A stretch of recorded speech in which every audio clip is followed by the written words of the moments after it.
What is Gucci YouTube? It's your boy Black Uchiha, 3 long face, skinny body, and we back still black with some more fire Boruto manga related content. Now before we get into the video, don't forget to like, comment, subscribe, smash that like button, share the video with your friends, and let's hop into the discussions. Yes sir. 9 mountains and 8 seas make one world. 1,000 worlds make one chiliocosm. 1 chiliocosm to the power of 3, and there's nothing I can't cut.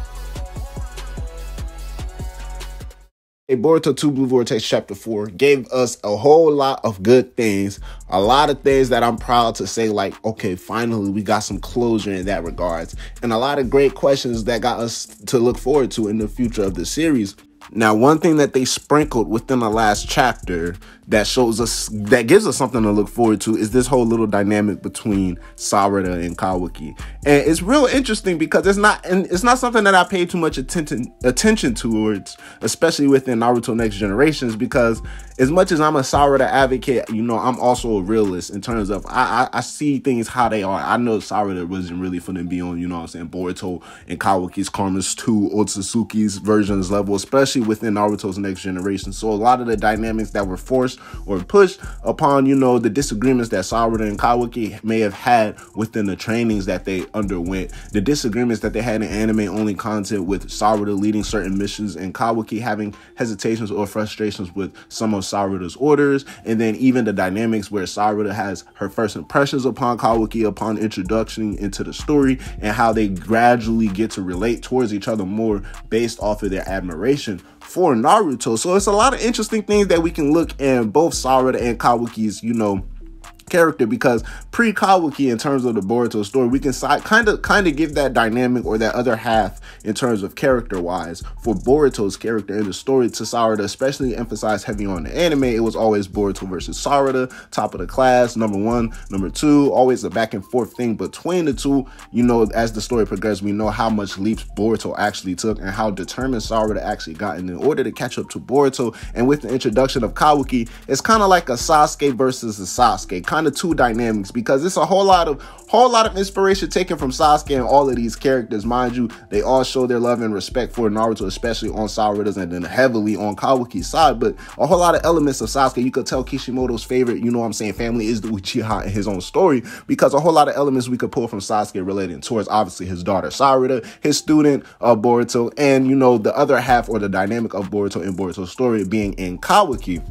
Right, because we see, like, you know, elements in terms of how Sarada appreciates or, you know, approaches the ideal of family, you know, pre-Hokage dream Sarada, because Naruto essentially changed her whole dynamic and her approach to life. It was kind of like a softer version of how, you know, you would see Sasuke being an emoing around, talking about something, I'm gonna kill my brother. For Sarada, is more so she shouldn't really care about things if it doesn't necessarily pertain to her and her family. You know, she has a standard to look up to, and she has things that, you know, she still wonders and thinks about. So in that regard, a lot of the times when Sakura's back home running the missions or probably just running the hospitals overnight, obviously Sasuke ain't chilling up in the village. Sarada spent a lot of her time with Boruto in their childhood, sleeping over Boruto's houses when there's no one else for her to be home with when she was a kid, right? And then growing up, she also became friends with Chocho. So in that regards, throughout her childhood, it essentially became, you know, despite the secret admiration and, you know what I'm saying, fondness that she has for Boruto and came to accept,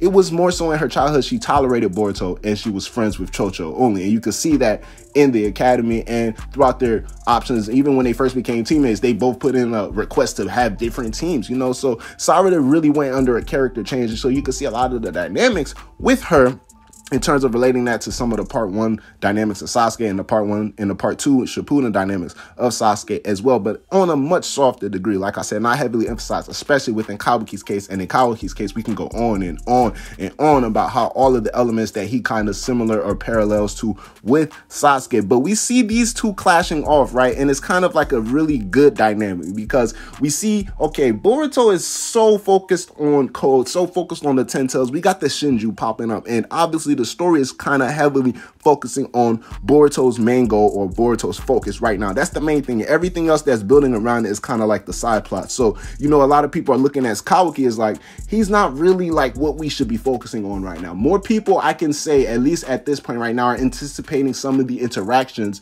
and confrontations between Boruto and Code and Boruto and the Ten Tails versus Boruto and Kawaki, understanding that's already going to be saved for much later down the story. And it poses to interest level, the Code and the Ten Tails story is much more interesting than Boruto and his whole Kawaki. As surprising as that even is to say, because we know the omnipotence is playing a heavy key, obviously, in Boruto's goal as well.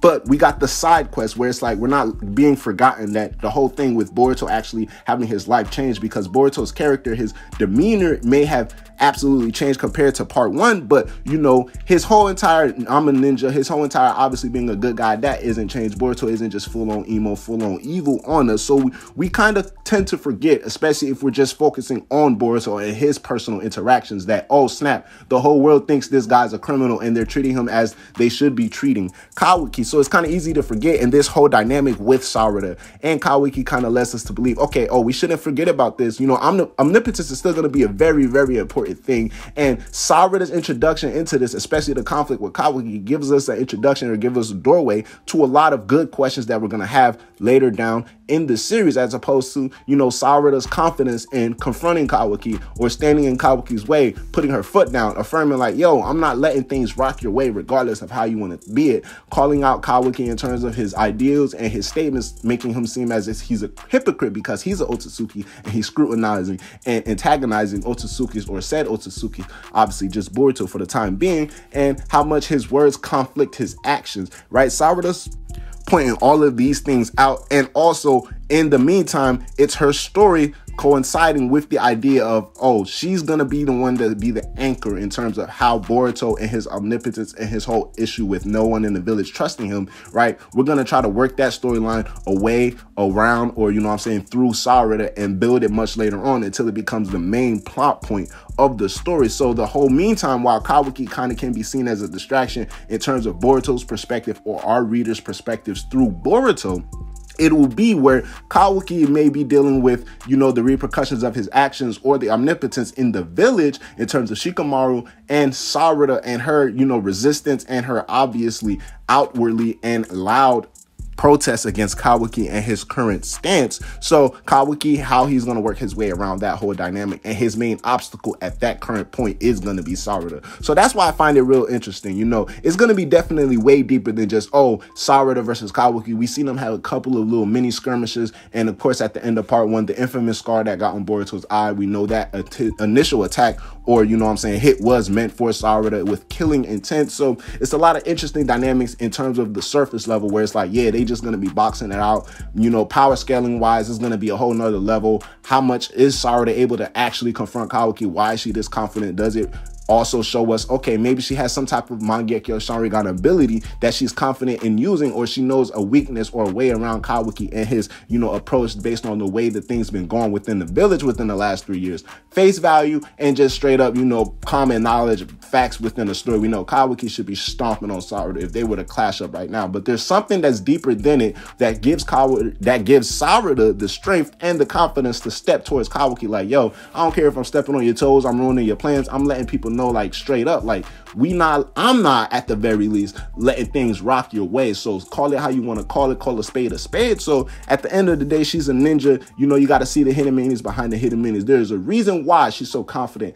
within this confrontation against Kawaki, but on a much deeper level, on a much deeper level. I feel like this is a side story for Kawaki in a sense. You know, in a lot of times with Naruto Shippuden, we would go through the story, we would say, okay, this is what Naruto's doing at this point in the story. Okay, now this is what Kawaki is doing at this point in the story. Right now, Boruto's main focus is on Code, it's on the Ten Tails, the whole dynamic with, okay, how did he come across Kashikoji? Let's rescue Sasuke. And with Sarada, it all ties into with obviously Sasuke being her father, her being the one to figure out, okay, people are still alive when they're wrapped in these trees, But for the time being, until we get to that point where both of the story arcs combine or intermingle, it's going to be, oh, Sarada's making the stance against Kawaki and his rebellion and his attack against Boruto, while Boruto is building up things and getting things ready for the ultimate, the ultimate end goal where everybody has to come together, obviously fight these motherfucking Senjus. But at the end of the day, Kawaki versus Sarada is something I'm looking forward to. It's your boy Black Uchiha 3. Let me know your thoughts on this